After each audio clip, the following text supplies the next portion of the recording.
Hello today. This is AP Calculus Chapter 4, Test Review B.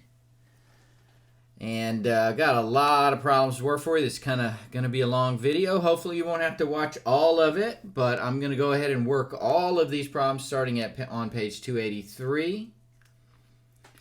So let's start with number 10. All right, number 10. We are integrating from 0 to 3, so these are definite integrals. Fundamental theorem of calculus. We're going to plug those numbers in. 3x squared plus x minus 2 dx. So first we want to find the antiderivative. We're not going to have to use a u substitution or anything. This is kind of more of a power rule for antiderivatives. So x cubed and then plus 1/2 x squared for x and then minus 2x. We will evaluate that from 0 to 3. So this one's pretty easy because if I plug 0 in, the whole second half of the evaluation is going to be 0. So this would be 3 cubed plus 1/2 times 3 squared minus 2 times 3, and then like I said, plug 0 in. You've got an x term in all of them, minus 0. Okay, that's going to be 27 plus 9/2 minus 6. If I convert that all to fractions over 2, that would be 54/2 plus 9/2 minus 12/2, which would be 51/2. All right, there you go. Let's do number 12. So number 12, we are going from -1 to 1 of t cubed minus 9t dt. So the antiderivative of t cubed would be 1/4 t to the 4th minus 9/2 t squared. All right, check and make sure by taking the derivative. So that'll work. We're going from -1 to 1. So plugging in 1, I've got 1/4 times 1 to the 4th power minus 9/2 times 1 squared minus, and then I'm going to put a bracket around the second half so I don't mess up on the signs. 1/4 times -1 to the 4th minus 9/2 times -1 squared. So that's 1/4 minus 9/2 minus, okay, -1 to the 4th is 1, so minus 1/4. And then also -1 squared is 1. So minus plus 9/2. So everything cancels out. 1/4 minus 1/4. -9/2 plus 9/2. So that one ends up being 0. All right, 14. So 14, we're going from -2 to -1. Of u, and I'm going to rewrite 1 over u squared as u to the minus 2 du. So that's 1/2 u squared. I do wish they wouldn't use u, but they did. And then, so let's see, is this plus u to the minus 1? So -1, that'd be minus u to the minus 2. Okay, that works. And I'm going to rewrite this as 1/2 u squared plus 1 over u. And we will evaluate that from -2 to -1. So I have 1/2 times -1 squared plus 1 over -1 minus the second half, we're going to put in brackets, 1/2 times -2 squared plus 1 over negative 2. All right, negative 1 squared is 1, so that's just 1/2. 1 over negative 1 minus 1 minus negative 2 squared is 4, so 4/2 minus 1/2. I'm going to make one change here. Let's make that 1 into 2 over 2. Now everything's over 2 here. So 1/2 minus 2/2 would be minus 1/2. And then minus 4 minus 1 is 3. So minus 3/2. That's negative 4/2, which is negative 2. Goodness. All right. That's a lot of work with fractions and just being careful. But you can do it, and that is some good mental math right there. That is good for you.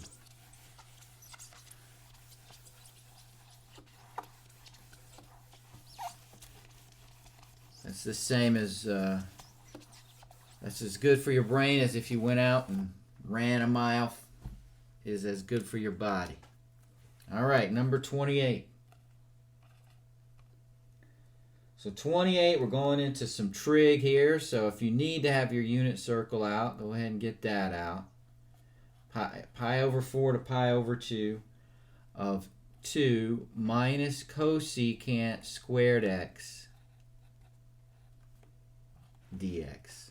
Okay, the antiderivative of that would be 2x plus cotangent x. The derivative of cotangent is minus cosecant squared, right? We're going to evaluate that from pi over 2, excuse me, sorry about that, pi over 4 to pi over 2. Now remember that cotangent is cosine over sine. Okay, so that'll help as we evaluate that to remember that, since cotangent's not on the unit circle. So we'd have 2 times pi over 2 plus, okay, cotangent of pi over 2. Cosine of pi over 2 is 0. Sine of pi over 2 is 1. 0 over 1 is 0. So cotangent of pi over 2 is 0. Then minus, put the bracket, 2 times pi over 4 plus cotangent of pi over 4. Okay, cosine of pi over 4 is root 2 over 2. Sine of pi over 4 is root 2 over 2. So that's, you root 2 over 2 divided by root 2 over 2, which is just 1. Just like tangent at pi over 4. So that's going to be 2 times pi over 2. Let's go ahead and call that 2 pi over 2. It's really pi, right? But then minus 2 pi over 4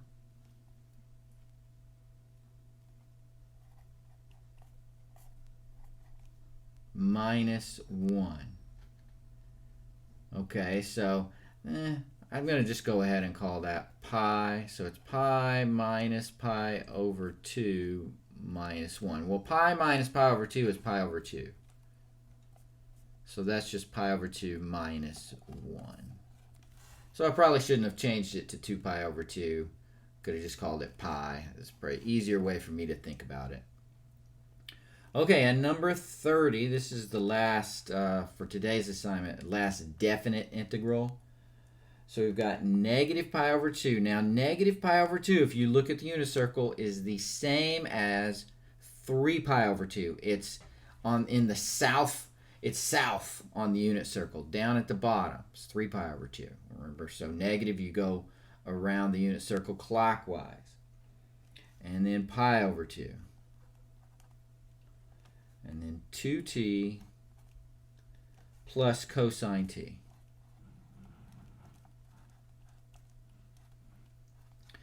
So our antiderivative will be t squared and then plus sine t. Derivative of sine is cosine, so that gets you back there, and we're going to evaluate from negative pi over 2 to pi over 2. All right, so I'd have pi over 2 all squared, plus the sine of pi over 2. That's the north end of the unit circle, right? Straight north, sine of pi over 2 is 1. Minus, put a bracket around it, negative pi over 2, all squared, plus the sine of negative pi over 2, that's the south end of the unit circle. Sine down there is negative 1, so minus 1. So that'll be pi squared over 4 plus 1 minus pi squared over 4. I'm distributing the negative sign because that's positive pi squared over 4. Minus that, and then minus minus plus 1. The pi squares over 4 will cancel. 1 plus 1 is 2. All right, so that does it for page 283.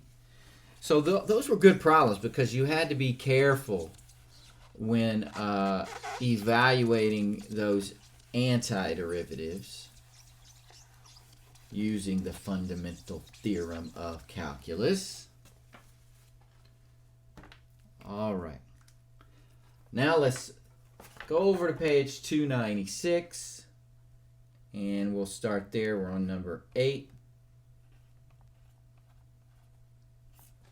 I believe a lot of these are U substitution. So we have x squared minus 1 all cubed times 2x dx. Now I can't use the power rule for integration to answer this, all right? You just kind of look at it. You know it's U substitution if you can pick something out of the problem that when you take the derivative of it, it is sitting in the problem, okay? Or it could be off by a constant, but it's close there. So if I let U be x squared minus 1, then you can see du is 2x dx, and that's sitting in the problem right there. 2x dx, that's du. So we can rewrite this integral in terms of u. It's u cubed du. And that's a pretty easy antiderivative. That's 1/4 u to the 4th plus c. So you put u in the problem. You got to take u back out. So that's 1/4. What is u? It's x squared minus 1 to the 4th power, and then plus c. Don't forget the plus c since this is an indefinite integral. And if I took the derivative of that, I'll do it in my head real quick. I'll come back to this. So 4 times the 4th is 1 times x squared minus 1 cubed. That's that times the derivative of the inner function. That'd be 2x. That works. All right, number 12. So we would have x times 4x squared plus 3 all cubed dx. So looking at that, I don't see a way that I could distribute or anything because this is to the 3rd power. So I'm going to need to think about maybe this is a u substitution. So if I pick 4x squared plus 3 for u. If I pick that, then du, take the derivative of that, is just 8x dx.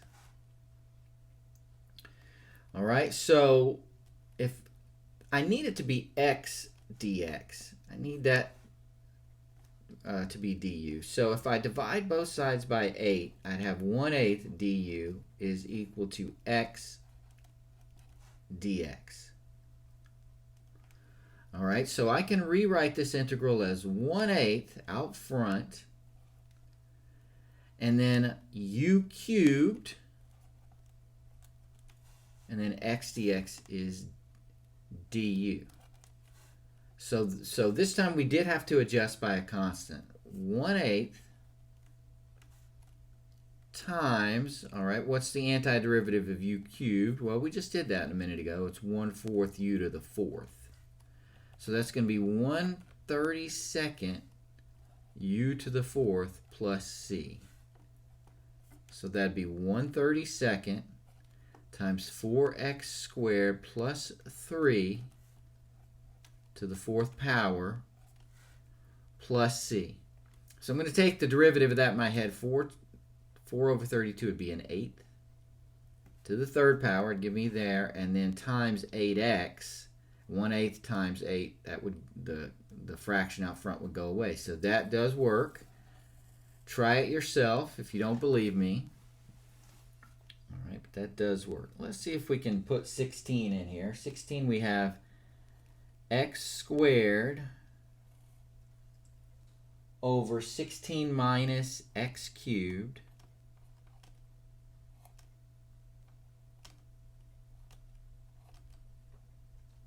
squared dx. Okay, so let's let, for this one, u be 16 minus x cubed, because if I take the derivative of that, du is minus 3x squared dx, which is almost what I need. I need it to be x squared times dx. So if I multiply both sides by negative 1/3, then I'd have what I need, x squared dx. So we can rewrite this integral as negative 1/3. So we're going to pull that out front. Writing it in terms of u, I would have du on top, because x squared dx is du, over u squared. So that would be negative 1/3 times u to the minus 2 du. That antiderivative, okay, that's going to be u to the minus 1, but I would need a minus out front, right? Negative 1, that'd give me a positive 1, and then u to the minus 2. So that's going to be positive 1/3 u to the minus 1. So that would be 1 over 3u plus c. Now, we have to plug u back into it. So that's 1 over 3 times 16 minus x cubed plus c.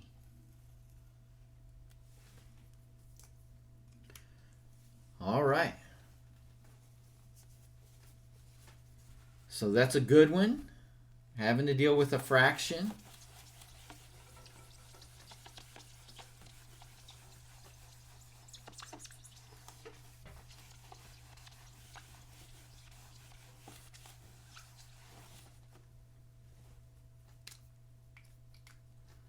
Let's try number 22. So 22, we have t plus 2t squared over the square root of t dt.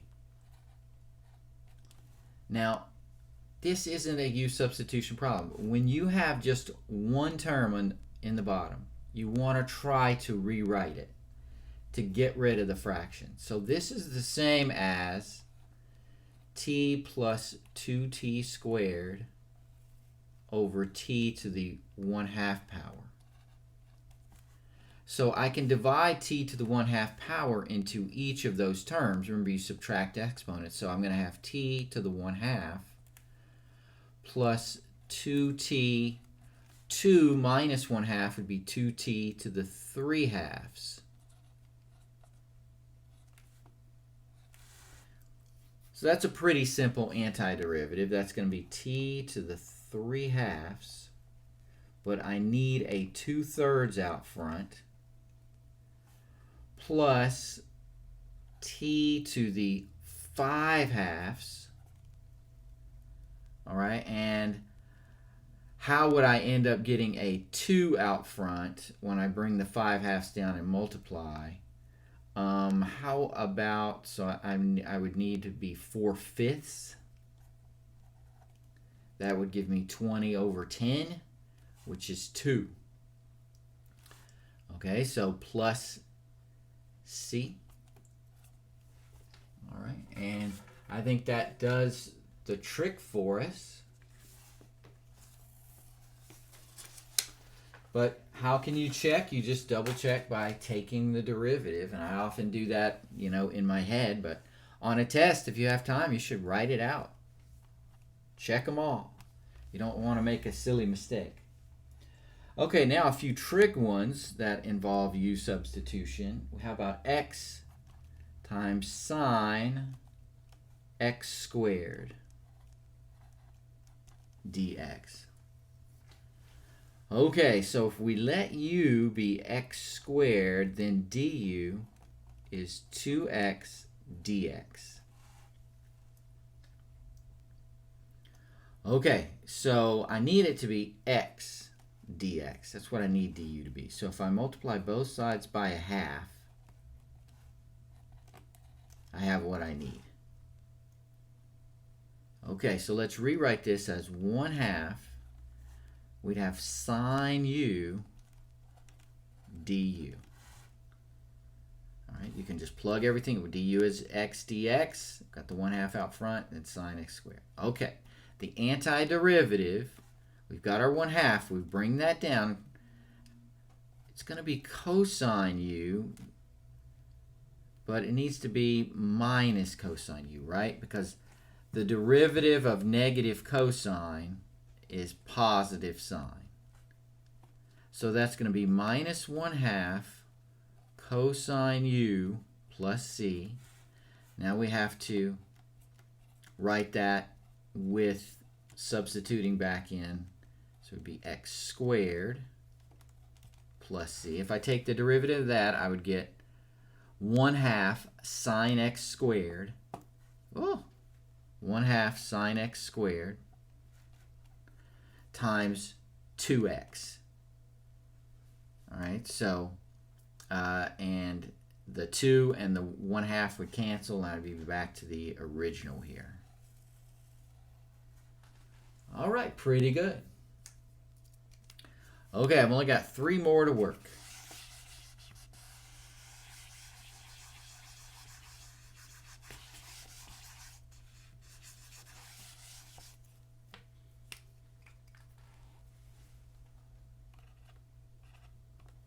Okay, 36. I've got cosine 6x dx. Okay, so it's because this 6 is here, that makes it a u substitution. So if we let u be 6x, du is 6 dx. Now I need it to just be dx. So 1/6 du would be dx. So I can rewrite this as 1/6 cosine u du. So the antiderivative of cosine is sine, so that's 1/6 sine u plus c. So that's 1/6 sine 6x plus c. Take the derivative of that, it's going to be 1/6 cosine 6x times 6. And then that 6 times the 1/6 would get rid of that fraction out front.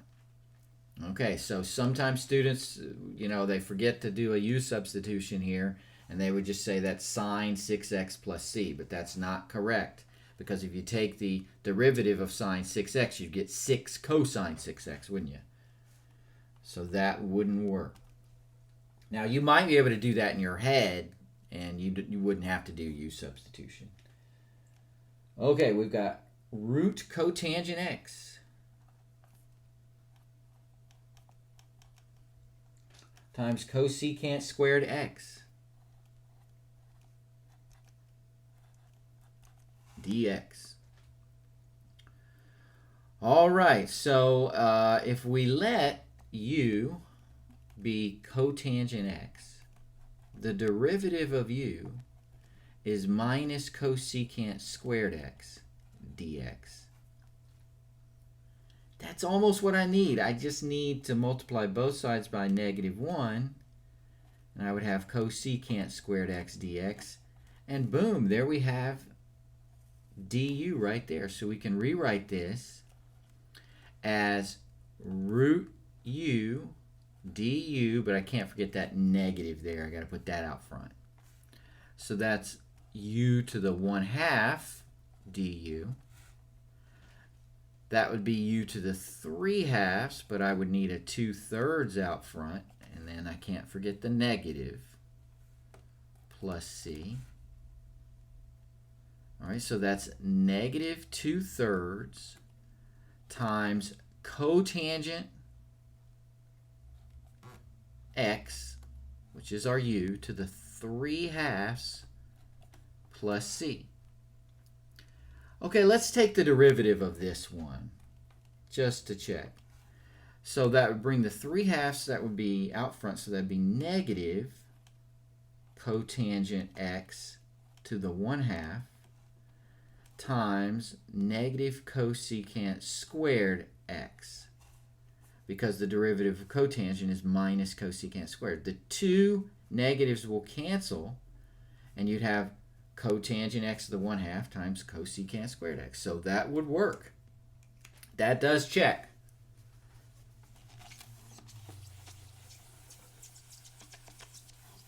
All right, last one of this long video. 42.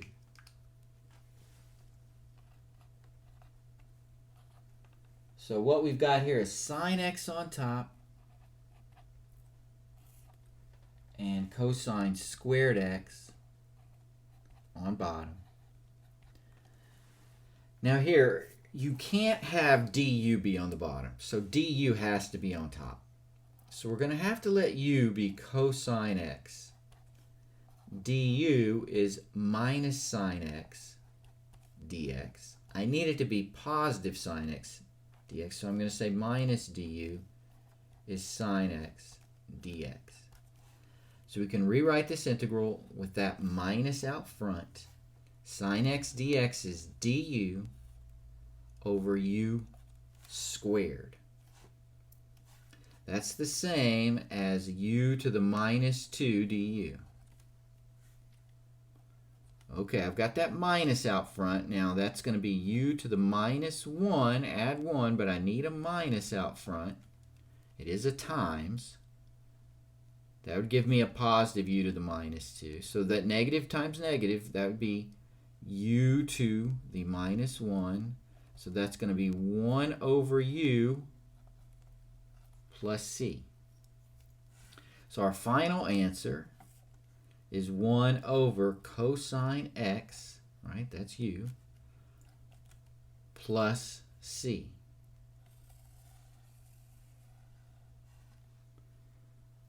All right, so we could take the derivative of that. All right, let's write that as cosine x to the minus 1, because that's the same thing as take the derivative. So y prime is going to be minus cosine x to the minus 2 times the derivative of cosine, which is minus sine x.